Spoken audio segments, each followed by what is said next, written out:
Alors aujourd'hui, je voudrais vous montrer comment on joue à ce jeu de cartes. Donc révélez-vous, le jeu que je vous ai présenté sur une vidéo précédente. Je voudrais vous montrer comment on le joue seul, puisque ça fait partie des modalités de jeu. On peut le jouer seul, à deux ou à plusieurs. D'ailleurs, vous avez un petit livret ici sur lequel vous avez toutes les options de jeu qui sont présentées.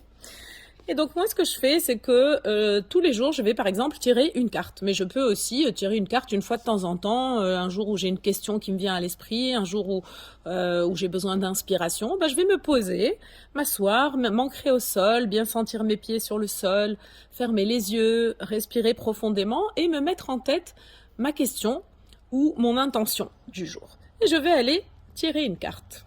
Allez, faisons ça en live. Donc la carte que j'ai tirée, c'est le plus grand obstacle à la vie est l'attente qui espère demain et néglige aujourd'hui. C'est une phrase de Sénèque que j'aime beaucoup et qui nous amène à nous questionner. Donc la première possibilité, c'est avant même de regarder les questions, de se dire qu'est-ce que ça m'inspire. Et moi, par exemple, cette carte, ce que ça m'inspire, c'est le rapport au moment présent. C'est vraiment profiter du moment présent plutôt que d'être tout le temps en train de se soucier du futur ou de penser ou ressasser le passé. Vraiment profiter du moment présent. Et ensuite, je vais aller lire en fait les questions qui me sont posées. Donc, quelles sont toutes les choses que vous avez déjà et dont vous ne jouissez pas assez? Ça nous amène vraiment à être dans la gratitude de ce qu'on a. Et si vous preniez chaque jour un temps pour penser à une chose pour laquelle vous avez de la gratitude. Donc, je vais aller chercher mon cahier de développement personnel et je vais aller noter dessus les réponses à ces questions.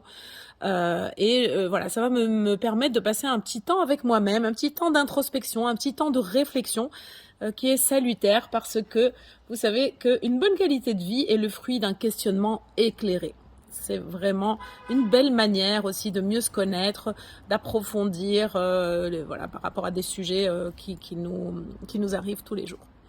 Et une petite astuce, une petite chose que j'aime bien aussi dans ce jeu, dans les propositions de jeu, c'est que cette carte, je vais pouvoir, par exemple tout à l'heure j'ai un ami qui vient me chercher, on va aller se faire un film ensemble, un cinéma, je peux lui offrir en fait cette carte à cet ami.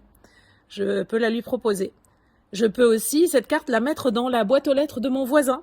Je peux la mettre dans une enveloppe et la glisser quelque part. Je peux la proposer à quelqu'un dans les transports. Je peux la poser sur le bureau d'un de mes collègues. Voilà. Et c'est vraiment une invitation pour être inspirer et puis partager un peu ces questions de sagesse. Alors, bon jeu, amusez-vous bien et bonne introspection!